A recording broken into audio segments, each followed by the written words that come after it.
देखते हैं कि हमारे पास क्या हो जाएगा कि यह जो है आपके पास 90, यह 90 यहाँ पर आएगा, यह 90 हो जाएगा और यहाँ पर यह जो है वो 45 यहाँ हो जाएगा, मतलब 45।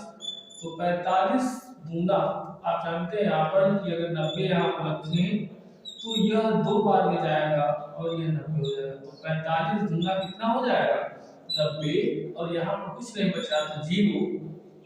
और यही आपके पास देखो यहाँ पर जो 45 है, ये एचसीएफ जो होगा वो 45 आपके पास, यह आंसर हो जाएगा। ये क्या हो जाएगा आंसर हो जाएगा। तो यह है आपके पास क्या कि यहाँ पर हम इसको क्या करते हैं कि हमें ज्ञात करना है एचसीएफ ज्ञात करने के लिए हम 135 और 225 को लिए और यह हमने मान ज्ञात किया। बड़े वाले को हमने ए माना और छोटे वाले मान को हमने बी माना। फिर हम इसमें ए फिर बी और उसके बाद भाग देने पर जो मान आया वह भागफल और जो रिमाइंडर आया उसको शेषफल। ऐसे ही करते गए और लास्ट में जो हमारे पास जैसे ही आर 0 आया, जैसे ही आर कितना आया 0 आया, वही हमारे पास एचसीएफ हो जाता है। फिर आइए देखते हैं दूसरा क्वेश्चन इसी का जो सेकंड पार्ट, सेकंड नंबर क्या है,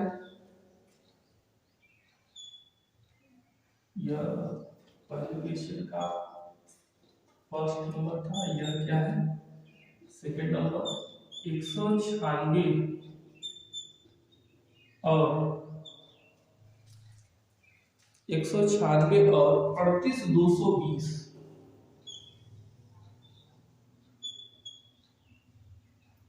38220 का हमें ज्ञात करना है। 196 और 38220 का हमें ज्ञात करना है क्या कि हमें एचसीएफ ज्ञात करना है। तो आइए देखते हैं कि हम क्या करेंगे। ए बराबर मानते हैं 38220 और बी बराबर मानते हैं हम 196। यहां से हम करेंगे क्या कि ए बराबर बी क्यू प्लस आर और यहाँ पर ए का मान हो जाएगा 38220 और इस पर बी का मान हो जाएगा 196 और देखो अब क्यू का मान कितना है। अब देखो क्यू का मान ज्ञात करने के लिए देखो हम करते क्या है कि पहले भाग दें, इसमें क्या करेंगे पहले भाग। तो देखो 196 है, अब 38220 है। अब तो एचसीएफ तो करेंगे नहीं, पहले हमें क्या करना है भाग देना है। तो 196 एक बार ले गए तो 196 आया, 12 में से 6 गया 6 आया। यहाँ पर देखिए 8 में से 9 जाएगा, 18 में से 9 गया तो 9 आया और 2 में से 1 गया तो 2 में से 1 जाएगा तो कितना आ जाएगा 196 दूंगा भी जा सकता है 38220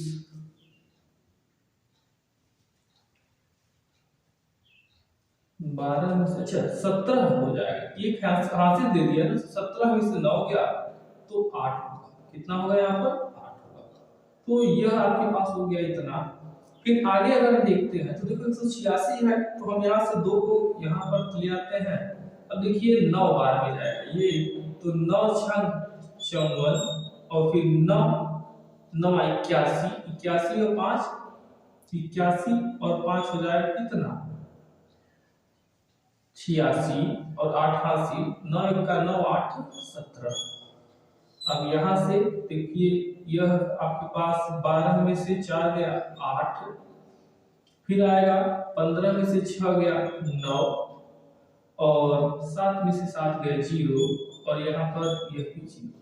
यहाँ पर हो जाएगा कितना 0। ये 0 का क्या हुआ 0 हमने यहाँ पर लिखा और देखिए फिर ले जाएंगे हम 5 बार, 5 छंग 30, 5 9 45 और 3 48 और 5 का 5 4 9। देखो ये हमने किया क्या भाग किया है, भाग किए तो भाग देने पर देखो हमारे पास कितना आया 195। तो 196 का जब पहाड़ा पढ़ते हैं आप टेबल पढ़ते हैं 195 बार तो वह 3820 आता है और शेषफल कितना आ जाता है 0। तो यहीं से आपके पास एक ही लाइन में उत्तर आ जाता है कि इसका एचसीएफ जो है वह कितना है 196 है। कितना है एचसीएफ 196 है। तो यह था आपके पास क्या कि इसका हमें ज्ञात करना है HCF, और HCF ज्ञात करने के लिए जो विधि है वह है क्या यूक्लिड थ्योरम की। आइए फिर आगे देखते हैं इसका जो तीसरा क्वेश्चन है।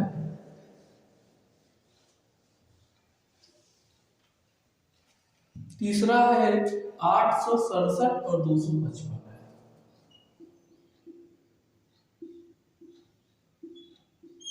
867 और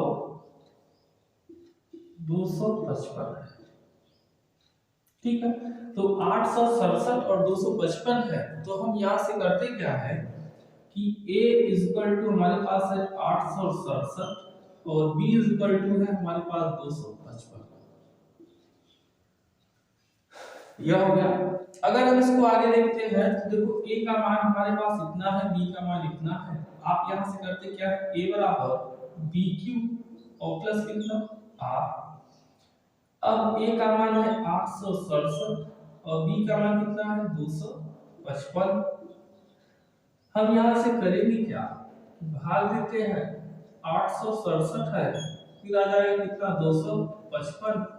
तो देखिए दो है, दो चौकार तो नहीं जाएगा, तीन बार ले जाते हैं। तीन पचे देखो, तीन पचे 15, तीन पचे 15 और एक 16 और तीन दूना 6 और एक 7। यहाँ पर आया कितना 2, फिर 0, फिर कितना आएगा 1। तो देखो कि हम कितनी बार ले गए, भागफल कितना है, भागफल है हमारे पास 3, भागफल कितना है 3 और शेषफल कितना आया है, शेषफल आया है 102। अब आगे जाएंगे तो 255 को यहां ले जाएंगे और फिर 102 को यहां पर।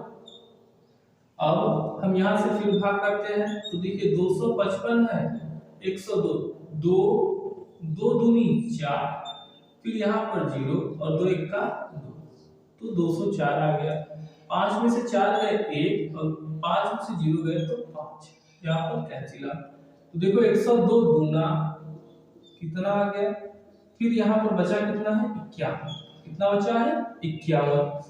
अब फिर 102 को इधर कर लीजिए 102, अब 51 को इधर करेंगे तो 51 और 51 दूना होता है 102 और प्लस कितना 0, डायरेक्ट कट जाएगा। और यही हमारे पास जो 51 होगा वही क्या होगा HCF हो जाएगा कितना 51, और वही आपका होगा आंसर। वही क्या होगा आपका आंसर हो जाएगा कि यह इतना आंसर दिखाई दे रहा है।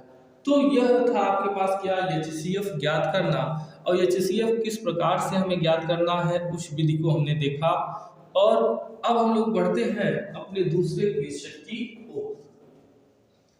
याद रखिएगा यूक्लिड ने जो नियम दिया उसका यूक्लिड एल्गोरिथम कहते हैं, और उसका जो मान था होता है a बराबर bq प्लस r। a बराबर क्या होता है bq प्लस r, और उसमें हमने देखिए दिया क्या कि a का मान हमेशा बड़ी संख्या और b का मान हमेशा छोटी संख्या का उपयोग करेंगे, और जब उसे तब तक हम सॉल्व करेंगे जब तक कि r का मान 0 न आ जाए।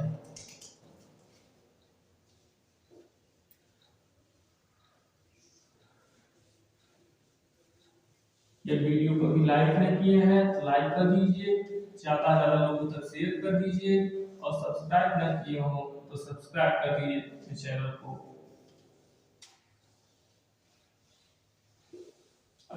आज देखते हैं, फिर आगे देखते हैं दूसरा क्वेश्चन। दूसरा आपके पास क्या है कि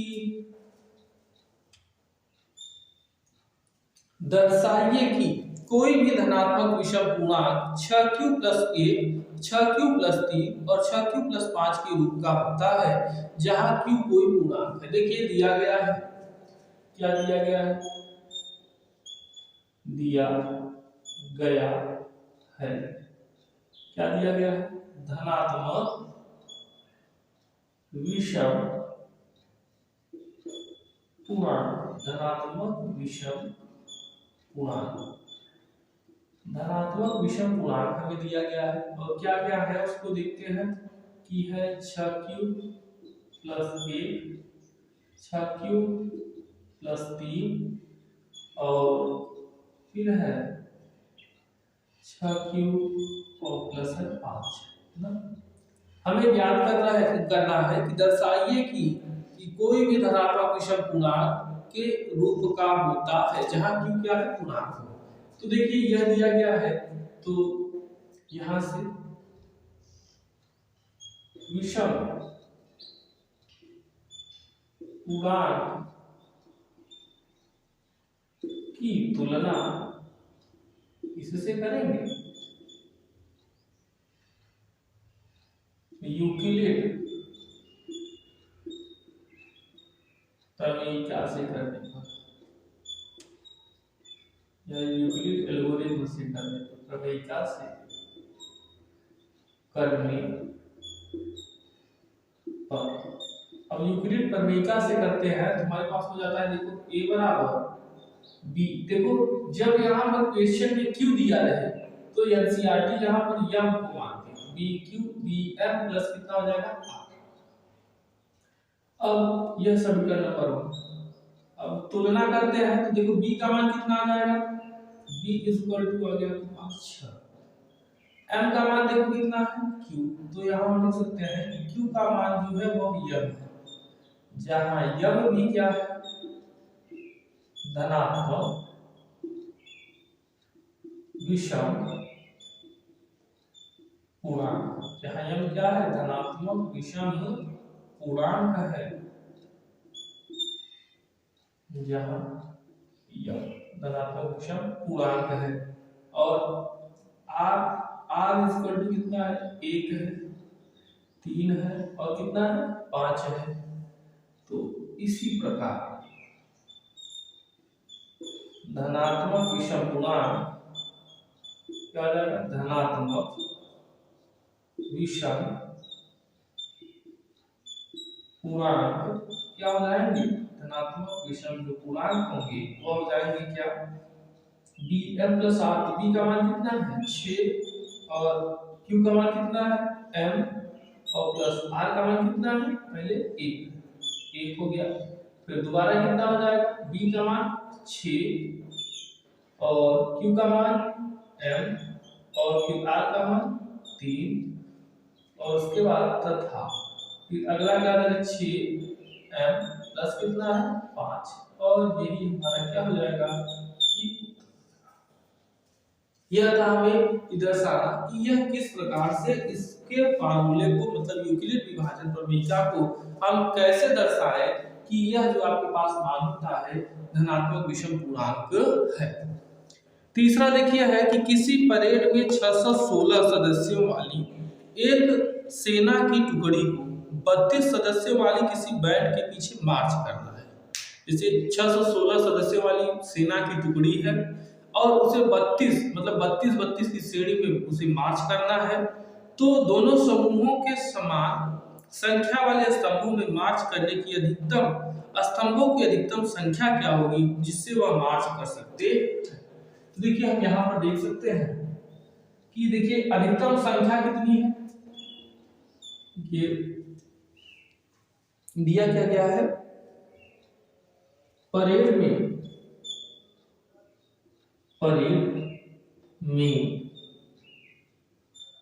सदस्यों की संख्या, परेड में सदस्यों की संख्या। तो परेड में सदस्यों की जो संख्या है वह 616, कितनी है 616। स्तंभ की संख्या कितनी है, स्तंभ की अधिकतम संख्या ज्ञात है। तो अच्छा टुकड़ियों की संख्या 32 है।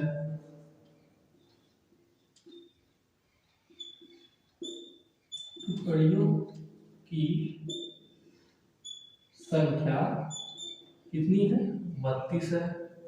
और हमें ज्ञात करना है स्तंभ की संख्या। क्या ज्ञात करना है, स्तंभ की संख्या, मतलब हमें ज्ञात करना है यहाँ पर HCF। तो हम यहाँ से करते क्या कि यहाँ से करेंगे a बराबर BQ और प्लस कितना R। a का मान है 616, b का मान है 32 और यहाँ पर हम करेंगे q का मान। कैसे निकालने के लिए बताया है, कि आपको करना क्या है कि 616 यहाँ लिखिए और यहाँ पर लिखेंगे 32 और 32 का पहले एक बार इसको 32 को काट लेते हैं कितनी बार में 616 कटेगा। तो देखो 32 एक का 32 और यहाँ पर देखिए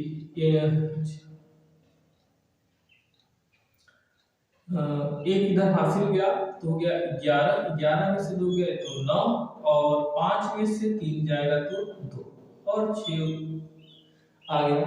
इसका हम देखते हैं तो 32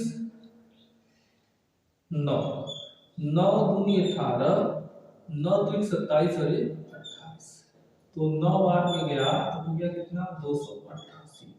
अच्छा तो 32 इंटू 19 और प्लस कितना बचा इसमें 6 और 2 8 बच गया है तो यहाँ पर बचा है कितना 8। अब हम यहाँ से करते क्या है कि 32 यहाँ आ जाएगा और यहाँ पर क्या आ जाएगा 8 और आप जानते हैं कि 8 चौक 32 प्लस कितना 0 तो यह जो 8 होगा वह क्या हो जाएगा आपका मौसम बराबर हो जाएगा 8 और यही टुकड़ियों की संख्या कितनी है मतलब स्तंभ की संख्या कितनी है 8 होगी। तो 32 टुकड़ियों में अगर 8 बार हम कर देंगे तो सेना की संख्या 616 हो जाएगी। यही हमें क्या करना था सॉल्व करना था। आइए फिर देखते हैं चौथा नंबर क्वेश्चन। आप लोग इसको स्क्रीनशॉट लेते जाइएगा या तो इसको आप वीडियो को पॉज करके इसको नोट कर सकते हैं। आगे देखते हैं क्वेश्चन नंबर 16 को क्वेश्चन नंबर आपके पास 4th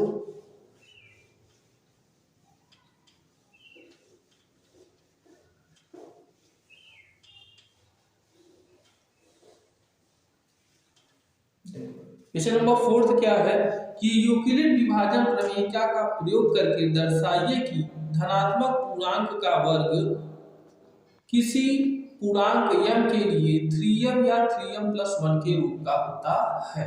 यूक्लिड विभाजन प्रमेयिका देखो यूक्लिड विभाजन प्रमेयिका का प्रयोग करके हमें दर्शाना है कि जो पूर्णांक का वर्ग होता है वह m के लिए 3m या 3m+1 के रूप का होता है। तो देखिए करेंगे क्या जैसे अभी सेकंड किए थे एकदम वैसे ही करेंगे। दिया गया है m और फिर हो जाएगा दिया गया है m के लिए 3m फिर 3m+1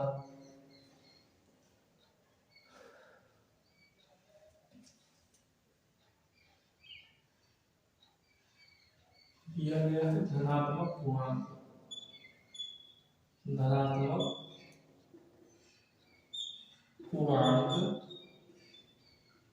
का वर्ग 3m और 3m+1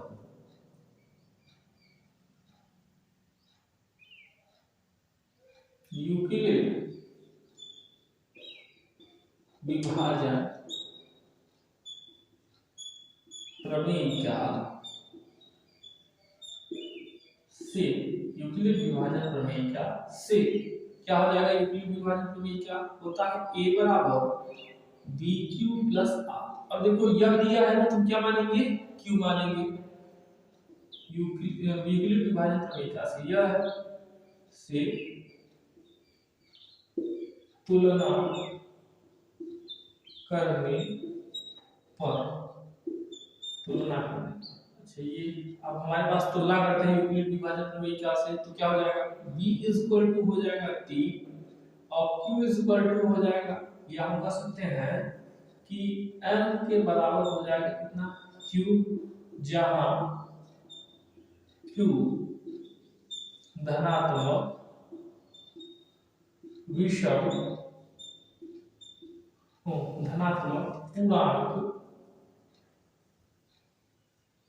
धनात्मक पूर्णांक का वर्ग है। धनात्मक पूर्णांक का क्या है वर्ग है। आगे करते हैं तो r का मान कितना हो जाएगा। देखो यहाँ कुछ नहीं है ना r का मान तो कितना होगा 0 यहाँ पर 1 है तो क्या हो जाएगा 1। आगे अब हम करते हैं तुलना। तो तुलना करने पर देखिए हमें मिलता क्या है इस प्रकार बने या इस प्रकार नए धनात्मक पूर्णांक के, इस प्रकार जो नए धनात्मक पूर्णांक के वर्ग है वह क्या हो जाएंगे 3m है ना, तो यहाँ क्या हो जाएगा 3q, m के स्थान पर कितना है q है, क्या हो गया 3q, और इधर क्या हो जाएगा 3q प्लस कितना 1। तो यह है, आप कह सकते हैं कि 3q प्लस, क्योंकि यहाँ पर कहा नहीं है कि विषम है या सम है, तो हम यहाँ पर r बराबर 1 2 0 1 और 2 भी रख सकते हैं। तो यहाँ हो सकता है कि 3q प्लस 2, यही आपके पास क्या हो जाएगा आंसर हो जाएगा। तो यह है आपके पास आंसर। अब आइए इसी का देखते हैं लास्ट नंबर। लास्ट नंबर में देखिए है क्या,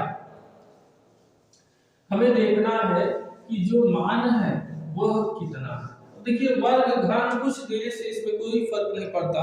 इसमें कहा है यूक्लिड विभाजन प्रमेय का प्रयोग करके किसी धनात्मक पूर्णांक का घन के रूप में बताइए। तो देखिए यह वर्ग जैसे है, तो जिस प्रकार से हमने वर्ग के बारे में देखा है उसी प्रकार से हम घन के बारे में भी देखेंगे। तो उसी प्रकार से देखिए घन के बारे में हमें देखना क्या है कि देखो दिया गया है, क्या है दिया गया है, क्या दिया गया है, दिया गया है हमें कि धनात्मक पूर्णांक का घन, धनात्मक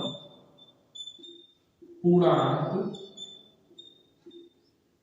का घन, धनात्मक पूर्णांक का घन कितना है, धनात्मक पूर्णांक का घन है 9m 9m प्लस 1 मतलब 1 और 9m प्लस 8, 9m फिर 9m प्लस 1 फिर दे दिया गया है 9m प्लस कितना 8।